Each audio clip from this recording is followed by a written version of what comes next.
মনে রাখবেন ভাঙ্গা জিনিসগুলোকে আল্লাহ এমনভাবে সুন্দর করে নতুন করে সাজাবে, আপনাকে এমন সুন্দর জীবন দান করবে, যারা আপনাকে নামাতে চেয়েছিল তারা আপনি পর্যন্ত আর পৌঁছাতে পারবে না। সুবহানাল্লাহ। যারা আপনাকে টেনে ধরে নামাতে চেয়েছে তারা অনেক পিছনে পড়ে থাকবে, আপনি রবের রহমত নিয়ে অনেক দূরে এগিয়ে থাকবেন। মনে রাখবেন শুধু একটু সয়ে যাবেন, একটু ধৈর্য ধরে থাকবেন, একটু সহ্য করে চুপ করে থাকবেন। যত সইবেন তত পাইবেন, যত সইবেন তত পাইবেন।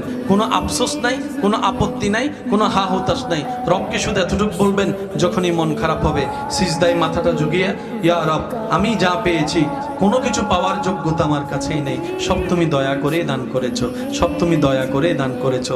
একটা জিনিস পাওয়ার যোগ্যতা আমার নাই, এই চোখ পাওয়ার মতো যোগ্যতা আমার কাছে নেই, এই কান শোনার মতো কান আমার কাছে নেই। আল্লাহ কোনো কিছুরই পাওয়ার যোগ্যতা নাই, তুমি দয়া করে দেখার জন্য দুইটা চোখ দিয়েছো, তোমার দরবারে শুকরিয়া। সুবহানাল্লাহ।